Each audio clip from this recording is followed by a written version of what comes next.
Hey everyone, welcome to our very first episode of a little bit of show and tell generative AI, right, on AWS. So thanks for joining us for the first episode that we've got going today. And I'm joined, of course, here by my co-host, Anil, that's going to be co-host with me, and our guest, Ivan. I will let them introduce themselves, after I guess, give myself a little introduction. My name's up there. I'm Rob Higrita. I'm a specialist solutions architect here at AWS. Been around for a little over 6 years now. But I'm happy to be here as one of the hosts of this new show that we're launching today. So, Neil, I'm going to turn it over to you to introduce yourself, and then for Ivan, start the show. All right, thank you, Rob. Welcome all to the show and tell, right? So, what else can we get from the show, right? We're going to get a lot of demos from this show. Today's episode is special, but I'll go into the introduction. So, I'm Anil Nadiminti. I'm your host today. I'm a senior solutions architect here at AWS, and I support enterprise customers in the northeast of the US. And joining along today is Ivan, OTIO.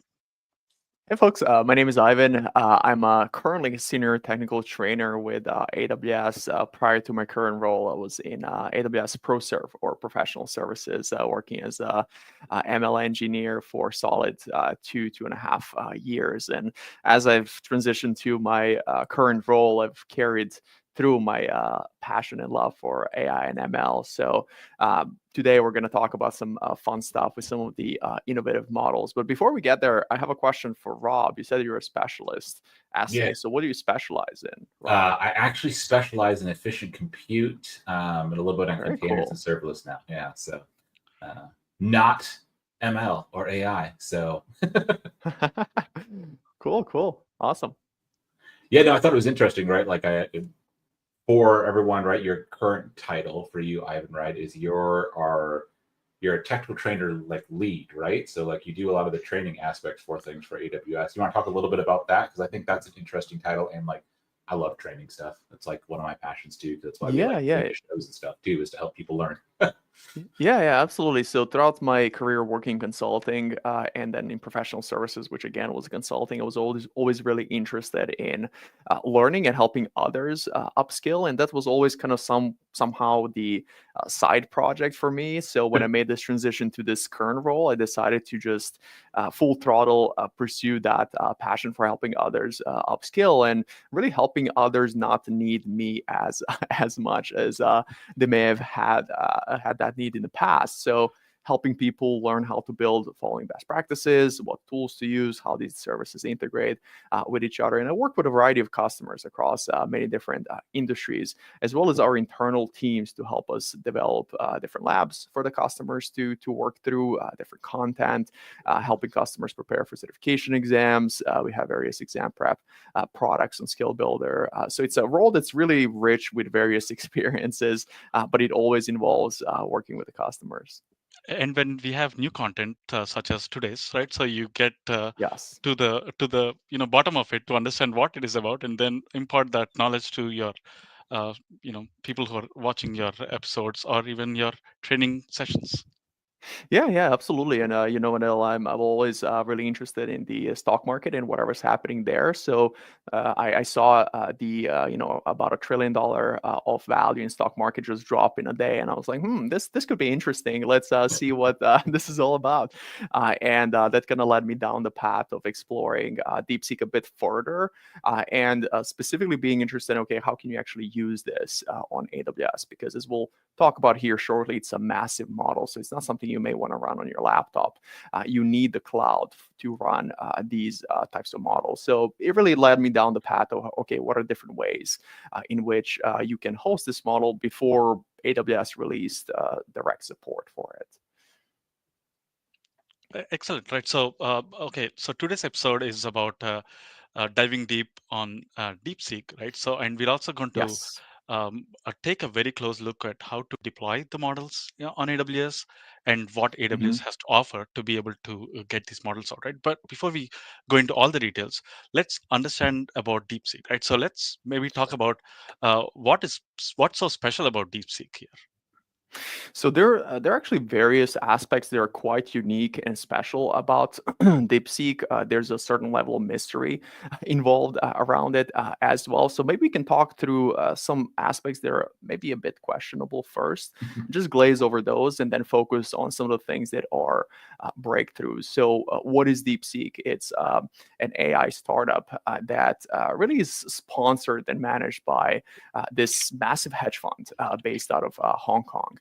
That's a $5 billion hedge fund, and sponsoring this little team that has released this model that we call R1 by DeepSeek. So what's a little bit mysterious about it is that they've shared that they spent only about $6 million on the training process, which is vastly less than what the competing AI startups and larger companies are spending, like Meta and Anthropic, which is on the order of about $100 million.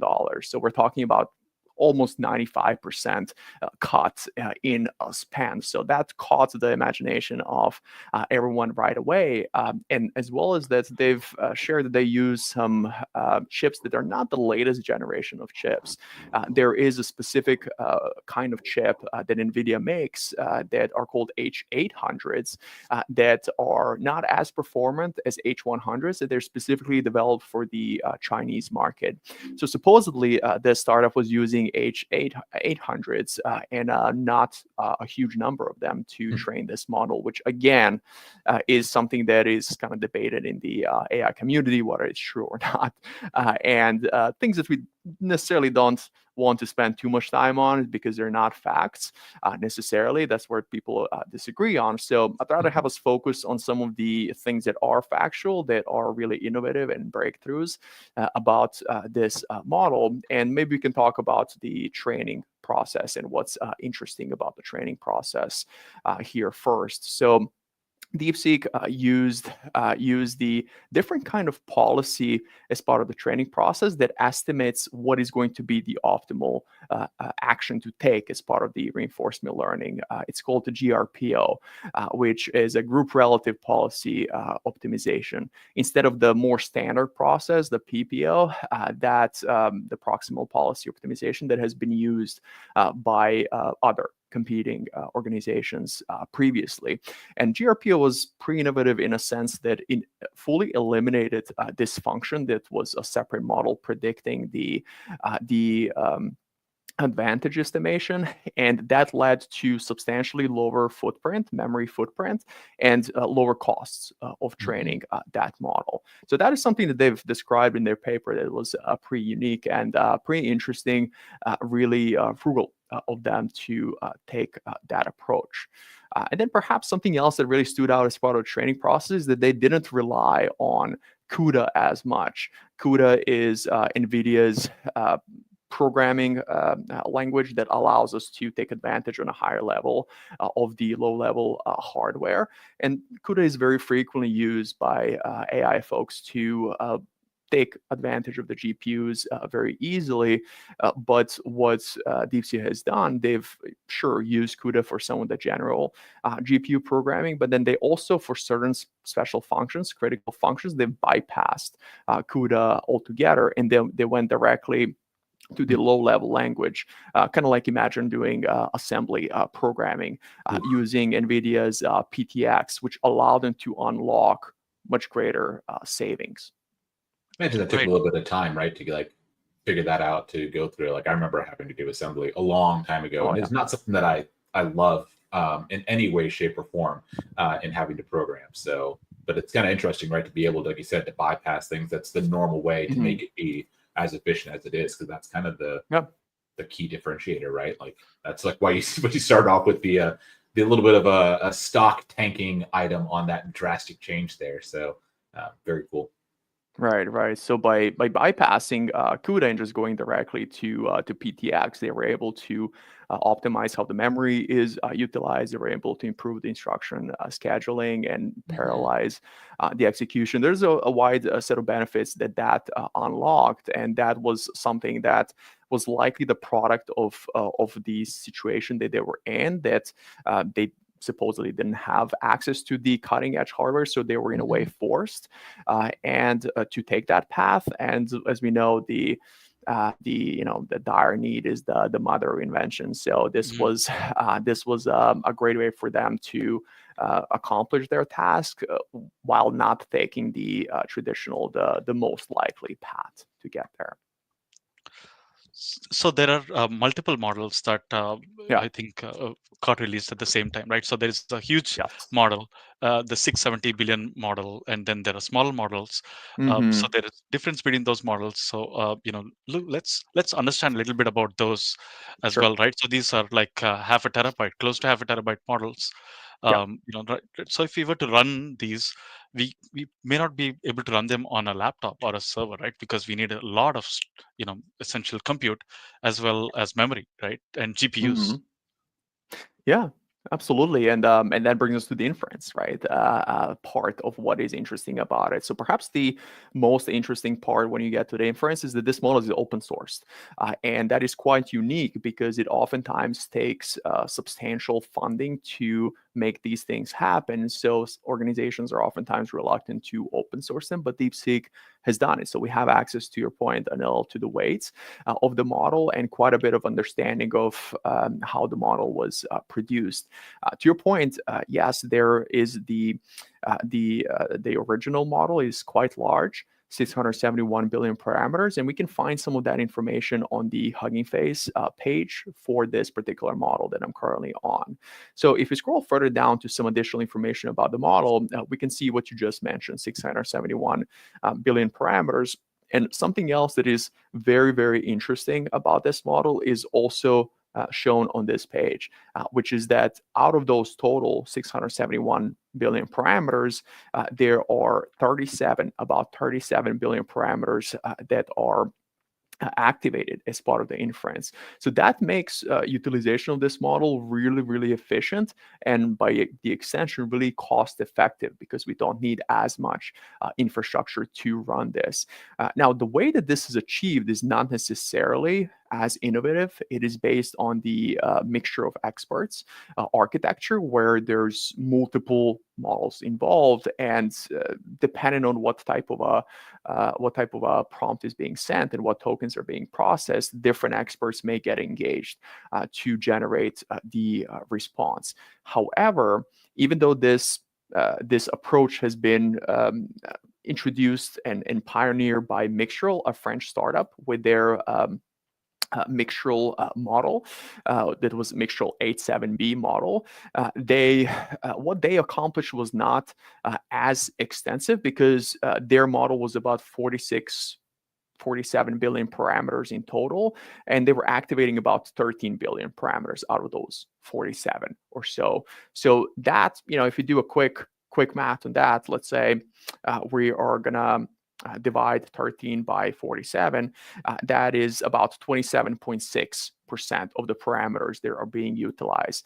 So now if you compare that to what DeepSeek has accomplished, 37 divided by 671, it's only about 5.5%. So we're talking about the 5x improvement in terms of how small of a number of parameter needs to be activated in order for this model to be able to generate the inference. So that is something that, even though a mixture of experts is not invented by DeepSeek by any means, they really push the boundaries of how efficient you can make the model through this process.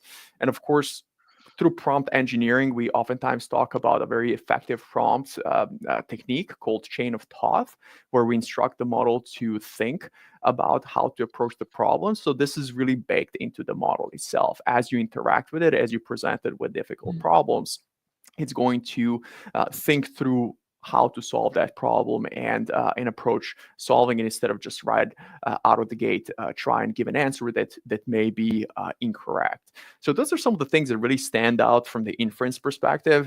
And I want to touch up on something you mentioned, Anil, around how there are multiple models available. So this is where you may say, hold on, I thought that they were just R1. How are there multiple models? Right. Well, there's the original model, which is R1, and that absolutely gargantuous model with 670 billion parameters. But there's something interesting that we can do with LLMs that is called the model distillation. And that is how we arrive at these smaller models that we see here below that are fine-tuned versions of Quen, of Llama that are open sourced So architects. yeah, so let's break it down for our viewers here, right? So let's understand what this distillation process means, and let's uh, probably throw some light on that.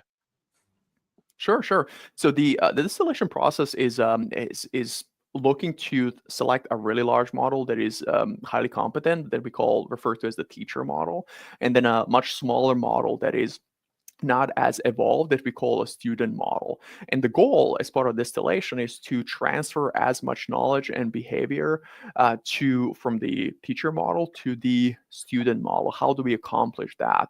Well, we generate send various prompts to the teacher model, the large model, and capture its responses. And that becomes our fine-tuning data set, the prompts and responses that we use to fine-tune these smaller models. So through that fine-tuning process, we arrive at the model that is becoming better and better at mimicking, a small model that is becoming better and better at mimicking the behavior and the responses of this really large model. So one of the analogies that's kind of floated in the AI community is that, when you have from the insect world, for instance, you have a larva that has a main goal of kind of absorbing as many nutrients as possible, and it doesn't have to be mobile. It doesn't have to focus on that. So its main goal is to absorb as much as possible in order to eventually create a butterfly, right? So similarly, these massive models, their goal is to absorb as much knowledge as possible. They don't need to be very fast, because that is not their primary purpose. Their primary purpose is to absorb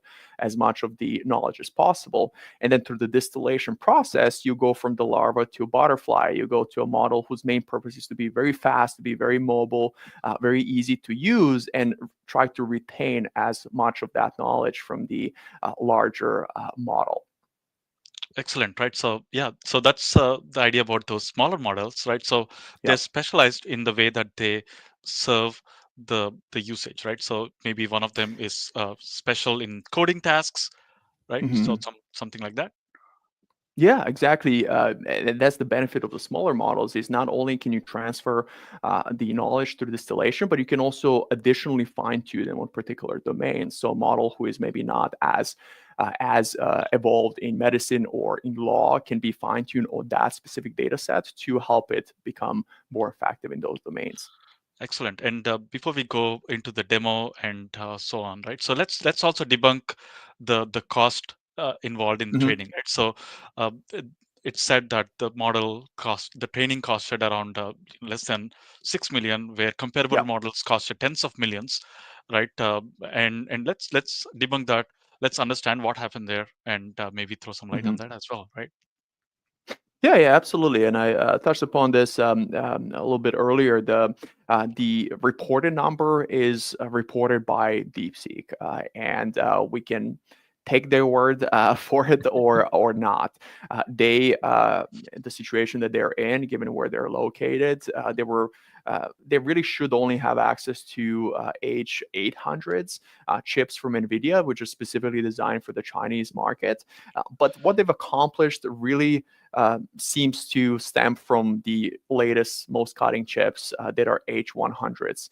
And as we know, the laws and regulations are there, but sometimes some organizations can bypass those. So there's some speculation that they did have access to actually quite a bit of H100s to produce this model. But again, that's something that Yeah, we can't quite confirm.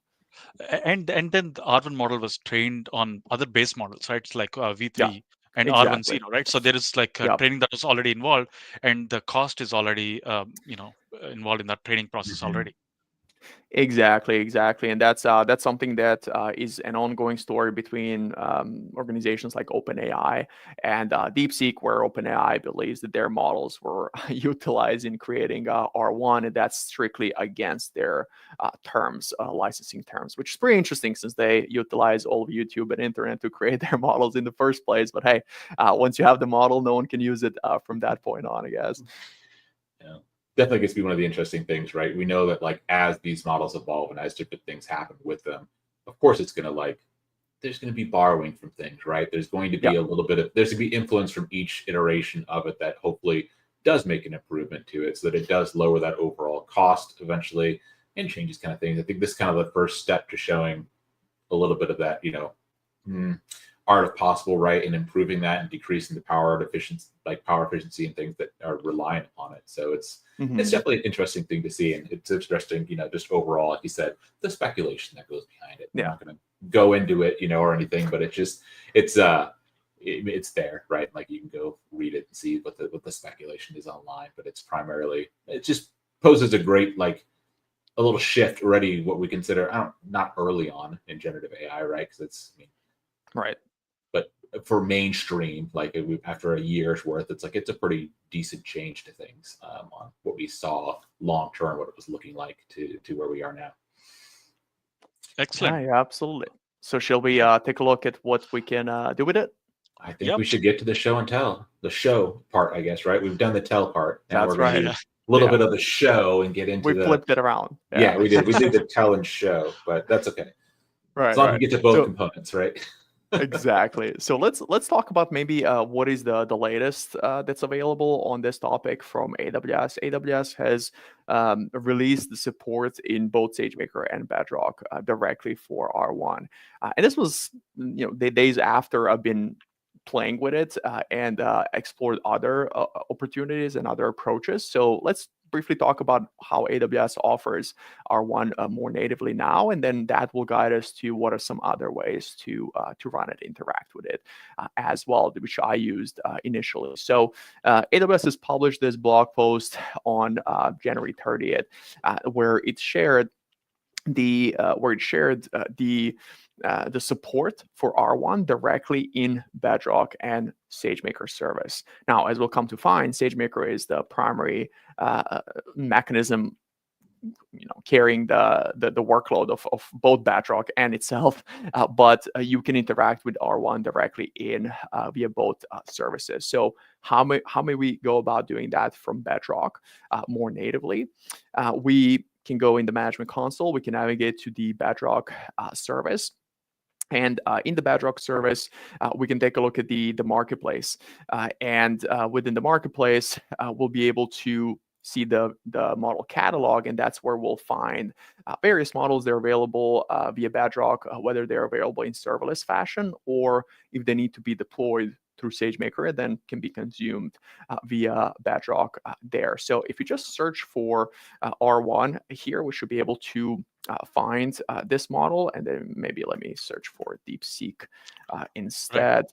While Ivan is pulling the DeepSeek model here, right? So some detail about Bedrock for people who are new to Bedrock is Bedrock is like a managed service that offers like a choice of foundation models from various providers, and it's all like a managed service. Think of it like all you need to do is invoke the model using the model ID with the parameters and the input context and the prompt, and boom, you get the response back, right? So there are a lot of features and functionality and tools that are available within Bedrock that make it easy to create retrieval augmented generation, to be able to do fine tuning, to be able to invoke agents, right, for agentic workflows. But that's for another session, I guess. Today's session is on DeepSeek, right? So, all right. Yeah, I think you folks have plenty of content for the remaining 7 shows. Yeah, there might be. Just like I think Anil just listed off like at least 4 or 5 that we could easily do, right? Just in some of the features in Bedrock itself, that could be entire shows probably.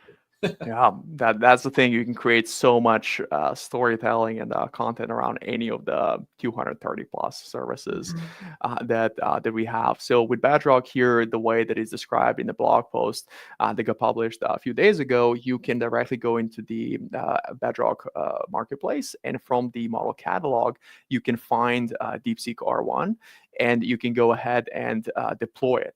So we see that it's listed as the marketplace deployment, which requires us to actually go in and deploy this model onto SageMaker service from here. This is now very, very easy because we have a deploy button here, and Bedrock will guide us through the rest. But it's really the SageMaker service that carries the heavy lifting of making this model available for us. And in fact, we can find the same information if we go into the SageMaker Jumpstart.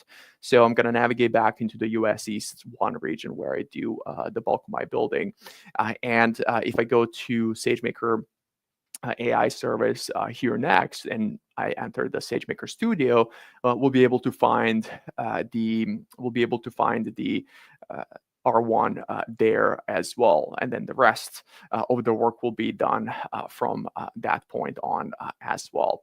So once we are in SageMaker Studio, we're presented with the whole palette of different tools that SageMaker Studio offers. The one that I'm interested in right now before we move on from this method is Jumpstart, SageMaker Jumpstart, which you can think about as a model zoo, where there's various open source models that are very, very easy to deploy directly from here. We can search by the model providers, or we can also search for a specific model as well. Now, R1 may not be available in every single region, so make sure that when you are looking to work with it through this method, you make sure that it exists in the region that you want to be in.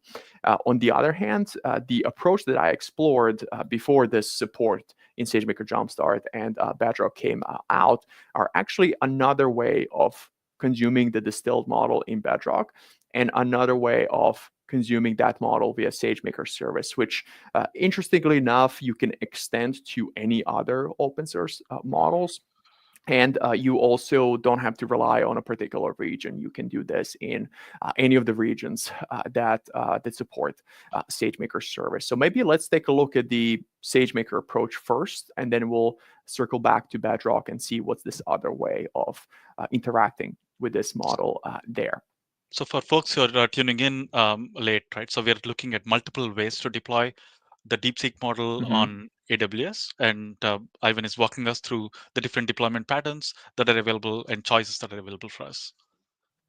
Absolutely. And one of the key points when you work with open source models is that you want to make sure that you follow the best practices from the security perspective. And that is something that SageMaker really excels at and helps us accomplish those goals very, very easily. So the approach that I explored early on before the support was released directly in SageMaker Jumpstart and in Bedrock was to just go to Hugging Face directly, pull the weights from there, and deploy that model into SageMaker endpoint as if it was any other model without relying on the SageMaker Jumpstart service to accomplish that. So we can accomplish that task by taking a look at those distilled models and choosing one of these models. So I've selected the Llama 3.1 AB, which again is Llama 3.1 that has been used to distill R1 onto. And there's going to be a link here from Hugging Face that will take you directly to that model, which is where you'll find all the information around how to find the model weights and how to go ahead and deploy that. So that is what I've done. I went into my Jupyter Lab app, which I just call a sandbox in my account here. And in that Jupyter Lab app, which is just a managed Jupyter environment that SageMaker provides, I've just wrote a few lines of code to be able to deploy this model, interact with it, while following the best practices from the security perspective, and making sure that this model is going to get deployed in my own VPC using my own subnets, my own security groups, where I have much more control than just running this, without any of those precautions. So in this Jupyter notebook, we can accomplish this task by first importing the SageMaker SDK, as well as the AWS SDK for Python, as well as some components from the Hugging Face that make it really easy to deploy models that are hosted in that have their artifacts, their weights hosted in Hugging Face. So we're going to import the Hugging Face model, which is going to make it easy to instantiate that model, as well as this get Hugging Face LLM image URI that's going to allow us to easily use this helper function to pull the appropriate container image that can be used to spin up a container to host this model. And then I'm going to grab the model ID here. Where does this come from? Well, it comes from the Hugging Face page. So you see this part right here, DeepSeek AI followed by the model ID. That is what's used as the reference. So they even added the little copy icon here, so you can easily copy it and use it on your end. So this is where this ID comes from. And I'm also specifying how many GPUs we're going to be using. So once we import that, the next step is to instantiate that Hugging Face model. And we accomplish that by providing some information around what container image should be used and some environment variables, which is this hub dictionary that we set up earlier with the ID of the model, what role should be used for that SageMaker endpoint for any permissions that it may need, like pushing logs to CloudWatch logs as an example, as well as this optional argument for VPC config, where I get to specify my own subnets that reside within my VPC. And these subnets are going to be private subnets. They're not going to be publicly accessible. So I have much more control over who and how is able to interact with this SageMaker endpoint, including what ports and what protocols they can use to accomplish that. So if you pause here for a second, right, and talk about the security aspect, right? So when we deploy this model in SageMaker and you're giving that subnet IDs and the security groups there, can we dive into that security portion of it, right? So this model is being deployed very securely within the boundary of the AWS VPC, which is the virtual private cloud there, right? It's a portion of the network that is separated out and in an airtight environment, and the model is deployed there.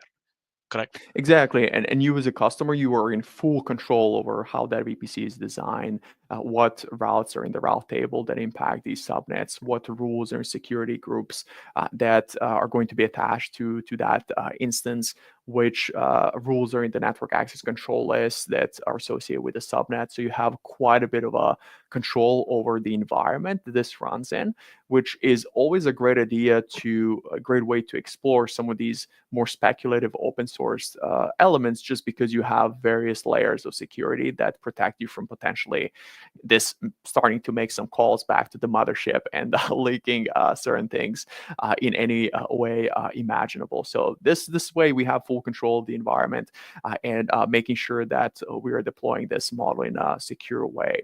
So once we have this model instantiated, we can simply go ahead and call deploy on it, specify that we want one EC2 instance, that we want, in this case, I'm using G5 2 extra large, which has the one NVIDIA A10 GPU available, which is going to be sufficient for this distilled model, and any other configurations around here that, in this case, around the health check timeout, because it's a larger model. We want to increase that value a bit. So once you run this, what you're going to find is that the model deployment is ongoing. That's what these hyphens are resembling as they continue to tick. This is equivalent to the model being deployed. So while this deployment is happening, we can see that the kernel here is busy. The cell is locked and currently running. While this is running, we can go back to the management console and we can take a look at what actually got created. As part of us calling that deploy function, there are actually three things that simultaneously get created in a SageMaker service. The first one is what we call a SageMaker model resource, and is going to be available in the inference section. So that SageMaker model resource is, you can think about it as a wrapper around various artifacts that are required for hosting the model, like your container image URI, your model weights, and that is what makes deploying of models onto SageMaker very quick and very easy. So that's the first step that gets created when we call the deploy function. And we can find all sorts of configurations which should seem very, very familiar, because we configured those around what environment variables we've configured previously, as well as the network details around which subnets are going to be used to host this, as well as what security group is going to be used. If we take a look at the subnet, one of these subnets, what we find is that is a private subnet. In other words, it has no connectivity, and no one from the internet can connect to those subnets. So it's these two subnets where we are deploying things onto. So this makes it really, really easy to have an extensive control over where the model is being deployed. Now, after this, there's some additional configurations around the endpoint itself that get created as part of the endpoint configurations object there. So we'll also see a new object being created here, which tracks various information around what additional features are potentially enabled or disabled, like data capture on the SageMaker endpoint, as well as how many models, how many model variants we have running, which is going to be pointing back to that SageMaker model resource that we just reviewed. And then finally, the last part, the third part that gets created as part of deployment is the endpoint itself. And we can see that we have one endpoint, which is in creating state.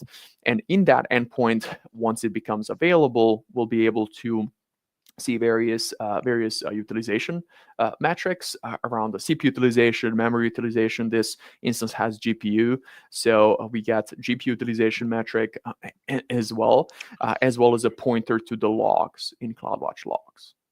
So essentially, when the model is deployed and available, that's the endpoint that anybody can hit so that they can make those inferences. And Right, also not anybody, because it's private, and Yeah, that's the point, exactly. right? That's why we use the VPC, because only I can do this.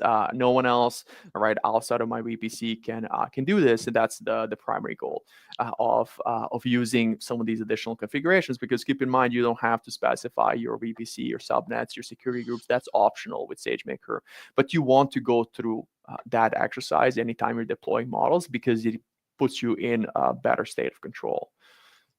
And also talking about the security side, right? We spoke about the VPCs and the security design, but on the encryption side of things, right? So let's talk about that for a second. So when we deploy these models in SageMaker, or any other approaches that we are showing today, all the data that is stored and is in transit is encrypted using what we call as AWS KMS keys, using key management service.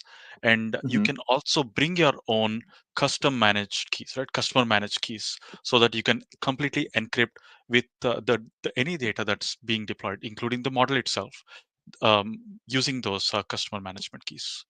Yeah, absolutely. And there's quite a bit of flexibility there. To your point, Anil, you can use your own keys that you've created through KMS, Key Management Service, or you can also like to use the SageMaker managed keys as well if you don't want to go through the process of setting up your own. SageMaker has readily available keys that can be used to encrypt data at rest, or data that resides in those block store volumes that the SageMaker endpoint's using, as well as any data that may potentially be needing to be written to S3 there. And then for any data in motion, TLS connection is established to make sure that that's encrypted as well. And as we deploy the model and it's getting available, once we start hitting the model, if you scroll down a little bit, Ivan, so we're looking at all those operational metrics, right? So depending on how the model is performing, and if it requires more CPU, more memory, right? So that's when you can tweak your deployment script and add more GPUs or CPUs, right? Yeah, absolutely. And you can take that one step further, and you can set up auto scaling policy as well that's driven by the metric that most closely resembles utilization and the traffic that we're experiencing. So as the traffic evolves, once we deploy this, let's say for in production, we can have this automatically scaling itself based on the most relevant metrics. So if we need to add more nodes, we can easily automate that entire process. And a little shout out to my main area here with our friends, the Graviton processor that does really well working with this on the back end for. If you don't know or haven't seen the Graviton processors that AWS has, right, these things where we have these very large parallelized workloads, and we're leveraging things that are going to scale like this, like I was mentioned. It's a nice fit and use case with it as well, because that is compute that you're going to have that's on the non-GPU side of the house for it that you can couple with it. So. Exactly, and Graviton is just one of the custom chips that AWS designs and makes. On the more of the ML side of things, Trainium and inferential chips are specifically designed for training and inference. You have to go a step further to compile the models to run on those specialized chips, because they're not GPUs. They're a different type of an accelerator, but they are very, very low cost per compute, and a great option. And deploying on AWS is you can use those Trainium and Inferentia to. I see a shout out there, Rob. Yeah, I just wanted to. Sorry, just as we were going through, just to it was one Ivan to another. Right, shout out the speakers bring real value today. That goes to you, Evan, for everything on so far's content, like this information, things you're presenting. So I wanted to give you that shout out here before it got lost in the chat. Thanks, so, but to anyone that is watching and that's looking at the chat on any of the platform, feel free to drop any questions that you might have today as well. Let us know if you've tried out DeepSeek or SageMaker, and especially like Jumpstart that we were just going over, right? Like you covered kind of all the ease that's kind of there, right? So you don't have to go through some of the steps yourself for deploying things. If you used any of those, let us know. We'd love to hear if you've taken a chance to go through or any questions you might have as we're going through the content today, and appreciate it. So there's some other comments too. I just wanted to give you that one real quickly, but thanks. Got some insightful and thanks for what you've been going over so far. So just wanted to call that out because we'll make sure our presenters feel welcome here, and you're very welcome. So. Well, thank you, Rob, and thank you all, folks, for joining here. If it wasn't for you, we wouldn't even be here doing this. So thank you we would just be for talking being to here ourselves and choosing to spend your time with us. Now, the SageMaker endpoint has been deployed. It's available. It's ready for us, and we can see that by seeing the status be in service. So we can go back into our Jupyter notebook and we see that the loading bar always ends with this exclamation point that resembles the excitingly successful deployment being completed. And we can see that the kernel is not busy anymore. It's idle. So we can go ahead to the next step. So we can use that predictor object that got returned as part of deployment, and we can call predict on it. We can supply some inputs. Now, this is a pretty interesting input, which is larger, 9.11 or 9.11 or 9.8.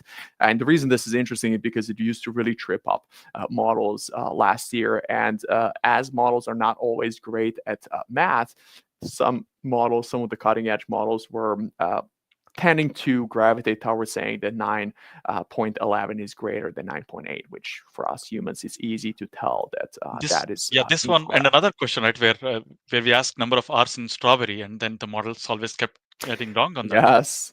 Yes. So that's something that OpenAI has also done in the earlier models, and then solved that later, where it was able to correctly count the number of R's. Some of these problems that the models get tripped up on is really interesting because they excel at so many other tasks, but then you present them with some relatively simple task for humans that they just start tripping. They can't think like humans yet, right? So they're getting closer. Yes, that's right. And one of the challenges that potentially we'll be running into here is that this instance is quite small for this type of a model. Mm-hmm. So the latency is going to be pretty high for this model. It may even time out and not succeed. So I'm using this just to be very frugal, but if we actually navigate to the metrics of the SageMaker endpoint, as they start to reflect, because there's typically a little bit of a lag between the CloudWatch and the compute, we'll be able to see that the metrics are actually quite high for this type of a instance here. So what we're going to need to do if this fails is we can just run it again and try again, and it should be able to finish this request. So it's really just tapping out on the resources side, but overall, what we can specify when we send these inference requests is the maximum length. So this is going to be the combination of the input and output tokens. That is the maximum combination we can reach, and then the maximum new tokens is specifying what's the maximum number of tokens that can be generated by the model itself. We refer to these as the inference parameters because you specify them during inference time, and they give you quite a bit of flexibility around how the model is generating. And if you thought that the answer would be short, it never is with R1 out of the gate unless you instruct it to try and do its best. It's because it's always doing that chain of thought. It's always thinking through how to solve the problem. So this is why the output that we get is the question here, and then it goes, oh well, and then 9.8 is larger because it's closer to 10. Wait, is that correct? Let me think again, and it goes on and on and on to talk to itself and think through how to solve this problem. In the end, it arrives here with the final conclusion that it's confirming the 9.8 is larger. Thus, the larger number is 9.8. So you can interact with the model through SageMaker service. And again, it's a pretty large model, so you want to potentially up your game on the infrastructure that is being used, which is still going to be substantially smaller than if we went with the original model, deploying it with 671 billion parameters. So this approach here that we just walked through, you can use regardless of whether model exists in SageMaker Jumpstart or not, because we're going to the biggest repository of open source models, which is Hugging Face out there. And we're simply pulling models from there and deploying them to SageMaker directly. So we don't necessarily need SageMaker Jumpstart to support a particular model in order to be able to easily deploy it on SageMaker service. So now that AWS supports R1 in SageMaker Jumpstart, this approach you may not always decide to take, but hey, tomorrow there's going to be some other model that's not available in SageMaker Jumpstart, and you can take this exact approach to deploy anything. Yeah, that's the nice part, right? This is, while we're specifically covering it for DeepSeek, like you mentioned. Exactly. Tomorrow there could be something different.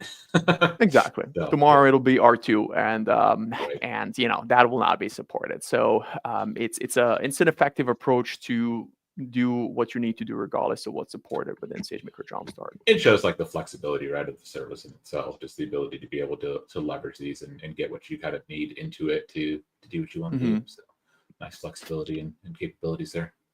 Yeah, absolutely. And the second approach also doesn't necessarily care whether a model is supported within Bedrock and SageMaker, because it's going to rely on importing of the custom models into Bedrock service.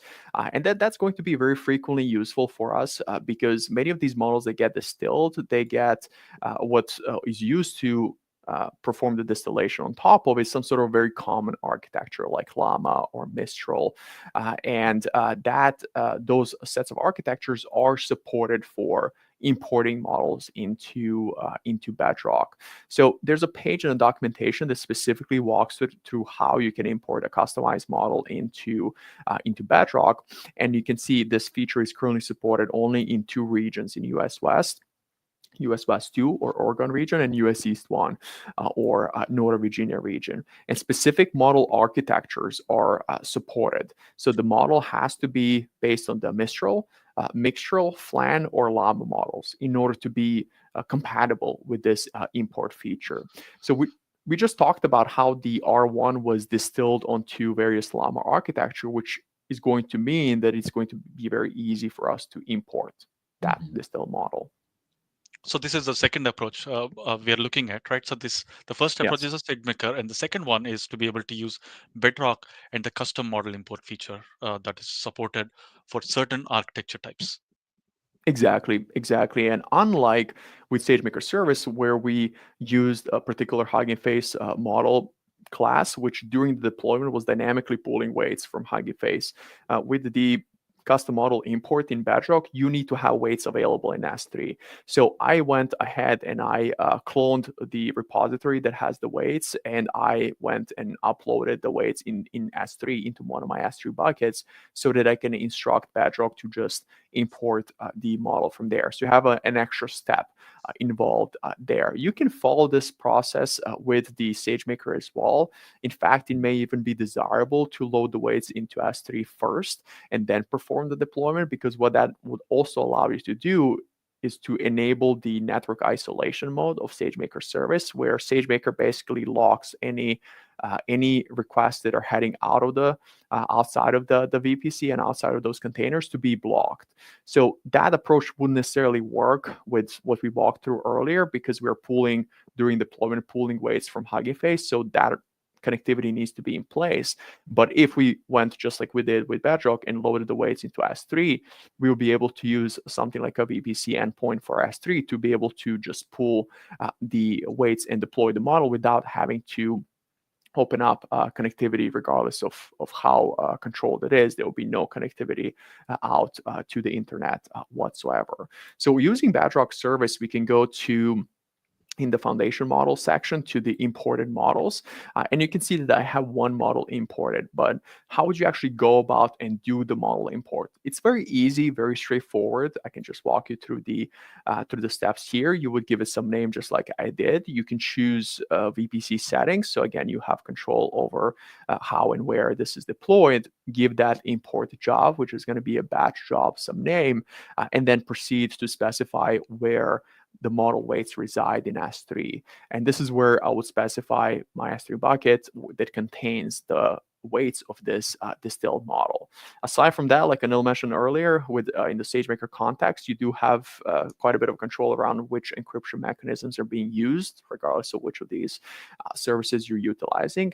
And you can also specify your own role that has the minimum permissions that only perhaps allows the import of models from that specific S3 location, S3 prefix, and not much more than that. And that's it. You would just select import model, and you will have to wait for that import job to complete. So the model is going to be imported from S3 into Bedrock, right? Being hosted by the Bedrock service and ready Yes. for inferences. Yes, exactly. And once it's available, we'll be able to see that it's available by this job, a list of jobs here completing. So I've completed this a few days ago, so we can have a pre-baked demo here. We don't have to wait because this process can take 10 to 15 minutes to complete. And we can take a look at the model interacting with the model itself. So I'm going to select the models here. And if I expand these three dots here, there's an option to open this in the playground. Now, keep in mind, you don't need any provision capacity, provision throughput to interact with these imported models. They are there. But if you don't purchase provision throughput, the Bedrock is not going to have this model immediately loaded and available for you because it's a serverless service. You're going to need to interact with it to give it a signal that you want that model to be available for us to interact with, and then on the subsequent request, by Bedrock would have that model loaded in. And that is totally okay for experimentation, but in production use cases, if you want to make sure there's always some sort of capacity available for a given model of your choice, you would just go ahead and purchase the provision throughput, which would have that guarantee that there's at least some capacity available in Bedrock. So we can take this same prompt that we sent through SageMaker and we can send it through Bedrock as well. So if we send this prompt here, we may get a message that saying that the model is not available in Bedrock just yet. And here it is. It's not ready for inference. Again, why is it saying that? Well, because it's a serverless service. So you get a cold start, if you will. No model is available yet because I didn't purchase any provision throughput in order to keep this very cost effective for myself. So I'm going to wait for just a few moments as Bedrock is now behind the scenes loading this model, and then I'm going to send that prompt again. And as I continue to prompt it, the model will be there. It'll be highly performant. It just needs to be loaded into the resources of Bedrock service so it can interact with it. And then if some time passes by, that I'm not interacting with the model, again, Bedrock may behind the scenes unload it again, just to be frugal with how the resources are being utilized. It is really handy though, just to call it like the playground itself, right? Like being able to leverage and quickly import and be able to play with those without having to really do anything, right? Like just by having the model imported, like it's a nice little feature within Bedrock just to be able to go and play with things just to see, just like you're doing here, right? Like how that works. And with this approach, right? So you've also shown, you also mentioned that there is like the model is the weights are being copied to S3. So what did that process involve, right? So is it like you had to copy them from Hugging Face? So what did you have to do there? Yeah, absolutely. So I went to the Hugging Face page, and if you go on these three little dots on their page, you can clone a repository. So as you clone a repository, you need to have actually they show a few requirements. You need to have Git LFS set up, which is specifically designed for really large files, and these are certainly going to be very large files. It's going to be about 14 or 15 gigs in size that this distilled model takes up. So Git LFS is going to ensure that we can pull those really large objects. And as you're cloning the repository, you're going to have those weights in the safe tensor format.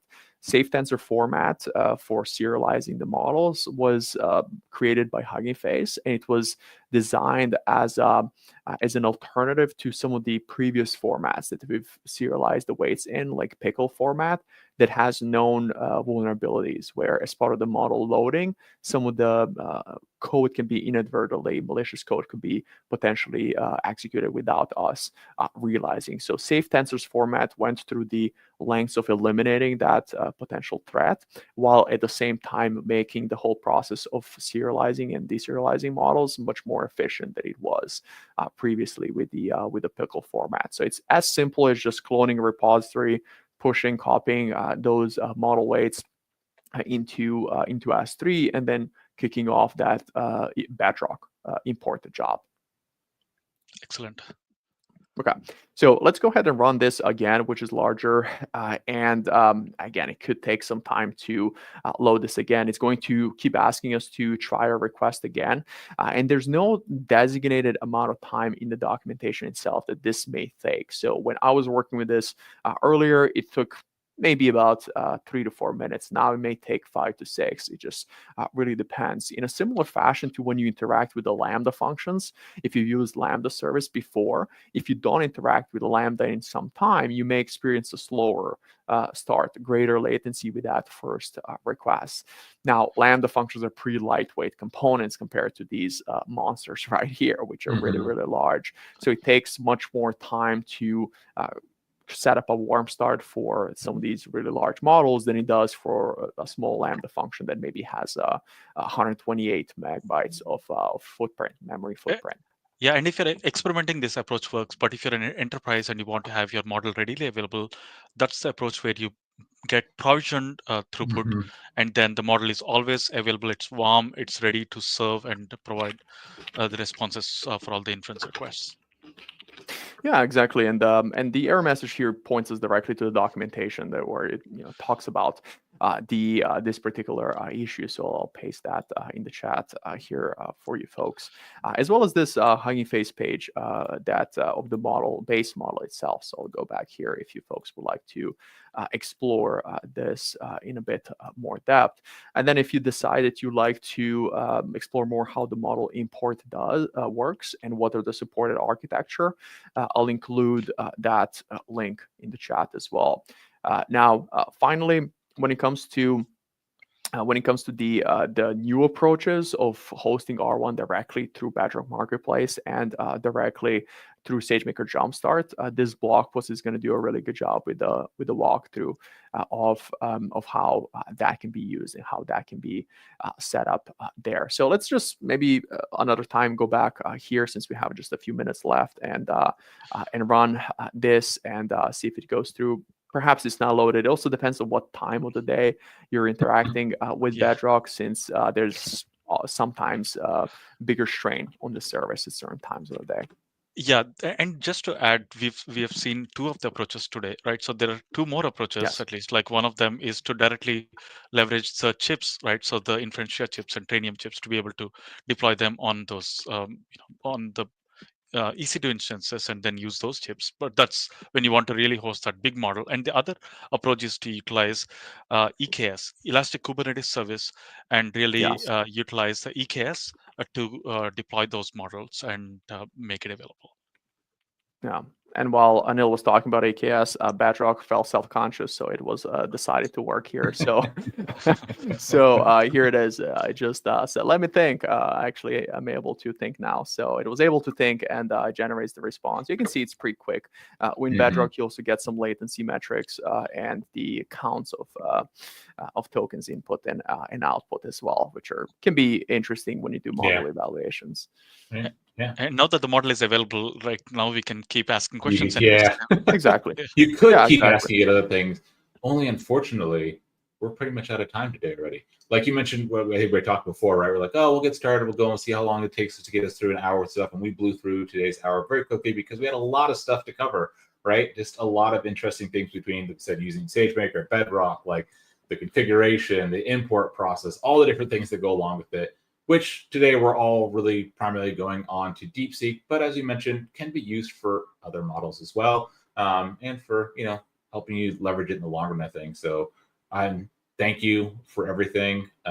Really appreciate today's content. Thanks, audience, of course, for joining in today and asking. We had some comments and things in the chat. Always appreciate those and some different questions. We didn't get to one of them on isolating. Well, you kind of did because you covered it in the infrastructure as far as deploying things into a VPC and security groups for isolation of the traffic and what it talks to S3 endpoints and stuff. But we didn't get to answer the full question that we had in the chat. So in any case, we appreciate the questions and everyone coming to join and listening today for a little bit of AWS Show and Tell Generative AI for this episode. So, Neil, I don't know if you have anything else. We've got 1 minute left to close out today. Yeah, we're going to link some resources down in the description below and make them available for you from the chat today. But with that said, thanks for tuning in. And thanks so much, all. Yeah. Thank you, Ivan. Appreciate it. Thanks all for